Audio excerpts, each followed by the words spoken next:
আমার বাধ্যগত ছিল। আমার সন্তান যখন যৌবনে পদার্পণ করলো, আমি আমার সন্তানকে শরীয়ত সম্মত বিবাহ বন্ধনে আবদ্ধ করলাম। সন্তান বিবাহ করার পর তার স্ত্রীর কথাকে বেশি প্রাধান্য দেয়। তার স্ত্রীর কথা শুনিয়া আমি মা আমার সাথে গালমন্দ করে, আমাকে গালিগালাজ করে। আমি মা আমার শরীরে আঘাত করে, পেটন দেয়, বেতাঘাত করে। আলকামার মা বলে, হুজুর যৌবন কালের কষ্ট সহ্য হয়, বৃদ্ধকালের কষ্ট সহ্য হয় না, আমার বেটা আমাকে মারে। আল্লাহর নবী কথা শোনা মাত্র দু চোখের পানি ছেড়ে দিলেন। রহমতের নবী বলতেন, হাই রে মা হয় বাবা, মা কত অমূল্য সম্পদ, মা বাবাকে সন্তান মারে, কি দৃশ্য, হায় হায় রে। রহমতের নবী আমার কান্দে, আলকামার মাও কান্দে।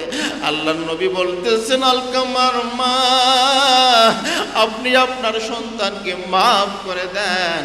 বলতে, হুজুর মাফ শব্দ তো আমার আত্মা আর কলিজা থেকে বের হয় না।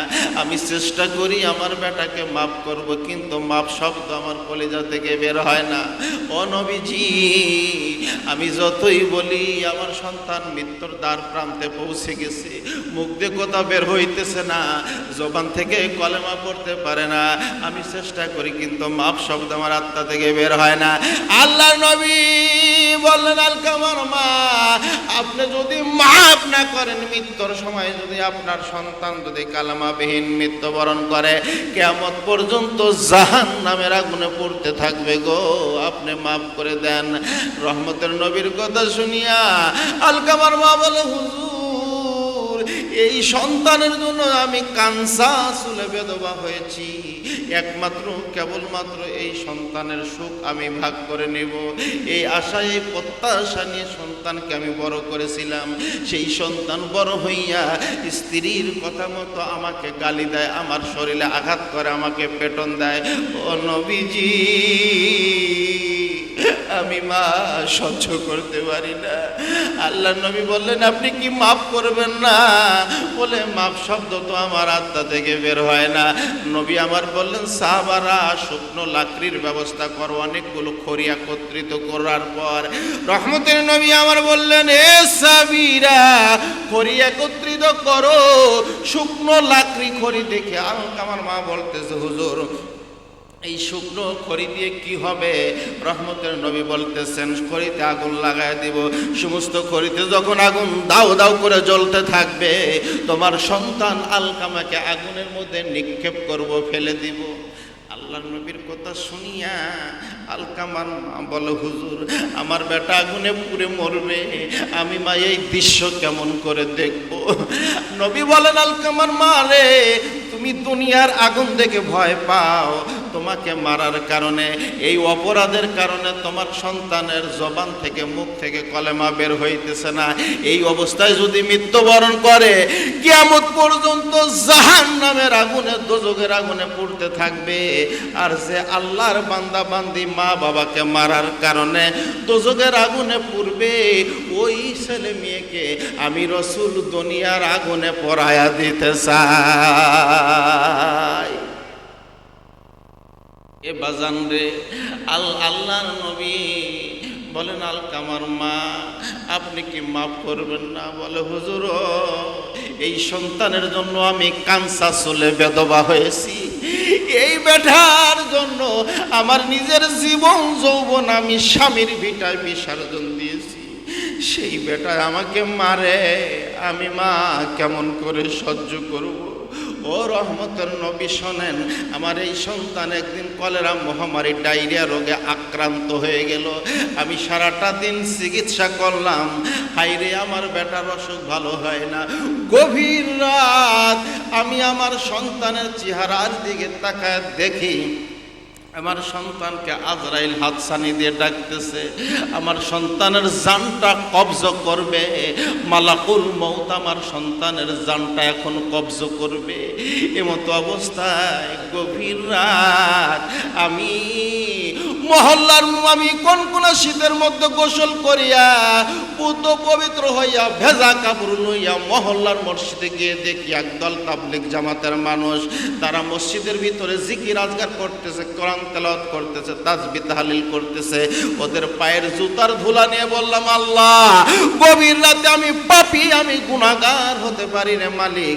গভীর রাতে যে মানুষগুলো মসজিদের ভিতরে তাহাজ্জুদের নামাজ পড়তে কোরআন তেলাওয়াত করতেছে, আল্লাহ এরা তো গুনাহ করতে পারে না, এদের পায়ের জুতার ধুলা নিয়ে আমার বেটার জান ভিক্ষা চাই আল্লাহ, মহামারী কলেরা ডায়রিয়া রোগ ভালো করে দাও।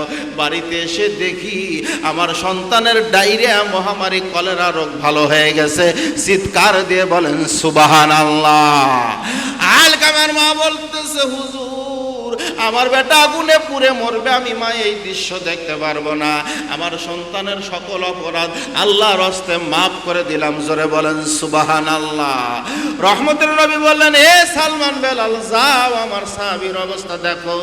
সালমান বেলাল বাড়িতে গিয়ে দেখে রে আলকামা উচ্চ স্বরে কলেমা পড়তেছে। জোরে জোরে বলেন সুবহানাল্লাহ, আরো জোরে বলেন সুবহানাল্লাহ। দোয়া কবুল হয় কার? মা বাবার। রসুল বলেছেন, হুমা জান্নাতুকা ওয়া নারুকা, তোমার মা বাবা তোমার জন্য জান্নাত, তোমার মা বাবা তোমার জন্য জাহান্নাম। মা বাবার খেদমত করে আল্লাহর দেওয়া জান্নাত করায় করো। জোরে জোরে বলেন সুবহানাল্লাহ। মা বাবার সাথে খারাপ ব্যবহার করলে জাহান্নামের আগুনে যেতে হবে। জোরে বলেন কথা ঠিক কিনা? দোয়া কবুল হয় কার? মা বাবার। কবি কত সুন্দর করে বলেন, সবাই বলেন, থাকতে ঘরে বাবা, সবাই বলেন, করো বাবার সেবা, অমূল্য রতন পরশমণি হারাইলে কি পাবি, বাবা মা জান্নাতে রইসাবি। কথা বলছেন দয়ার নবী, আল্লাহর পরে নবী বড়, নবীর পরে বাবা।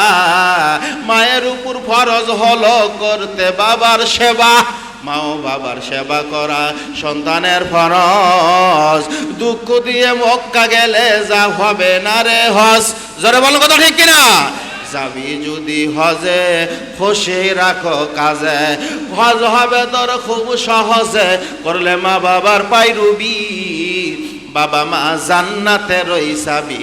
কথা বলছেন দয়ার নবী, নিজে না খাইয়া মায়ে খাওয়াইছে তোমারে, নিজে না খাইয়া বাপে খাওয়াইছে তোমারে, তুমি আর দিও না দুঃখ তোমার সেই মা বাবারে। উষ্টে পিষ্টে কষ্ট করে করলো তোমায় বড়, বড় হয়ে তুমি যদি সেই মা বাবাকে ছাড়ো, তোমাকে ছাড়বেন না আল্লাহ রোজ হাসরের দিন।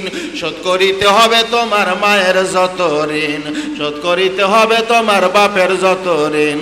মায়ে না করিলে ক্ষমা, বাপে না করিলে ক্ষমা, আল্লাহ করবেন না ক্ষমা, নবীও করবেন না ক্ষমা। মা বাবা ঋণের দাবি, বাবা মা জান্নাতে রইসাবি।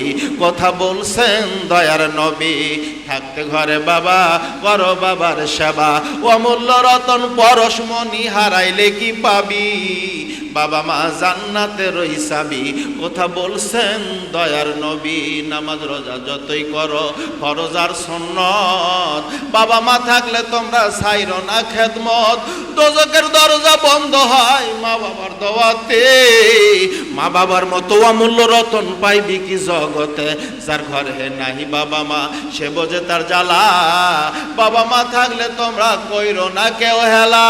মাওলানা আব্দুল হামিদ জিহাদি বলে, মজহ বাবার প্রেমে দুনিয়াতে আখেরাতে ধনী যদি হবি, বাবা মা জান্নাতে রইসাবি। কথা বলছেন দয়ার নবী। জোরে বল কথা ঠিক কিনা? লিল্লাহে তাকবীর। আমি সকলের অনুরোধ করে বলছি, পায়ে হাত দিয়ে বলতে কেউ উঠবেন না। এ মুসলমান, আমি আপনাদেরকে 5টা মিনিট আপনাদের কাছ থেকে চেয়ে নিচ্ছি। এই নবীর ঘর আপনাদের দিকে তাকায় আছে। জোরে বলেন কথা ঠিক কিনা? আরো জোরে বলেন কথা ঠিক কিনা? এখানে যতগুলো হাফেজ কোরআন হবে, আলেম হবে, হাফেজ হবে, কারি হবে, মাওলানা, মুফতি, মুহাদ্দিস হবে, এর সদকায়ে জারিয়ার সব আমার আপনার আমলনামায় যাবে। জোরে বলেন কথা ঠিক কিনা? আরো জোরে বলেন কথা ঠিক কিনা? সেই মাদ্রাসাকে সুন্দরভাবে পরিচালনা করার জন্য আমি 2 জন বান্দাকে চাই। মার জন্য 5,000, বাবার জন্য 5,000। আল্লাহর 2 জন বান্দাকে আমি দেখতে চাই। মা বাবা, যার বাবা নাই, যার মা নাই, যার আপনজন প্রিয়জন অনেকেরই অন্ধকার কবরে কবরস্থ হয়ে আছে, আল্লাহর বান্দা এবং বান্দীদের কাছে আমি 5টা মিনিট সময় চেয়ে নিয়েছি। আব্বা আমার মাগফিরাতের জন্য। এমনও মা বাবা আছে সন্তান হওয়ার পর মৃত্যুবরণ করেছে, ওই মা বাবার কলিজায় কারেন্টের আগুন দাও দাও করে জ্বলতেছে। এ মুসলমান, প্রচণ্ড শীতের দিন, আর বাবা কোনোদিন আসবে না, ছেলেরে আমাকে একটা শীতের চাদর কিনে দাও, একটা শীতের পোশাক কিনে দাও। মা কোনোদিন বলবে না আমাকে শীতের একটা পোশাক কিনে দাও, শীতের একটা চাদর কিনে দাও। ওই মা ওই বাবা 3 আর 5 কান সাদা মার্কিন নিয়ে ঘুমায় আছে। জোরে বলেন কথা ঠিক কিনা? আমার মা বোনেরা, ও মা, যে বাড়িতে আপনি লাল শাড়ি পরে বধূ হয়ে এসেছেন, এই বাড়ি থেকে সাদা মার্কিন পরে আপনার কবরে যেতে হবে। তাই আমি মা বোনদের কাছে লোক পাঠাইয়েছি, মা বোনদের কাছে লোক যাইতেছে। ও মা, খাদিজাতুল কুবরা 1 মুন 2 মুন সোনা, 1-2 ভরি সোনা না, 40 মুন স্বর্ণ মুদ্রা খাদিজাতুল কুবরা ইসলামের জন্য বিসর্জন দিয়েছে, দান করে দিয়েছে। জোরে বলেন সুবহানাল্লাহ। মিথ্যা? আপনার নাম কি? জাহিদুল ইসলাম। এই গ্রামে বাড়ি। হুজুর, শুধু 100 টাকা আর 2-1 মণ ভুট্টা দেওয়া যায় না? ইনশাল্লাহ 1 মণ ভুট্টা দেন। ধান 1 মণ ধান। পাকা বাড়ি করতেছেন? ও, পাকা বাড়ি করতেছেন। আচ্ছা, ভাইজানের নাম কি? আচ্ছা, জাহিদ ভাই এর আগে টাকা দিছে, এখনো 100 টাকা আর 1 মণ ধান দিলে কারা কারা খুশি? একটু হাত তুলে দেখান। সবাই খুশি? হাত তুলে দেখান। এই জাহিদ ভাই, ইনশাল্লাহ রাজি। লিল্লাহে তাকবীর। জনাব জাহিদুল ইসলাম ভাই 1 মণ ধান 100 টাকা। আল্লাহ, আমার জাহিদ ভাই দান করলো টাকা, পকেট যেন হয় না কোনোদিন ফাঁকা।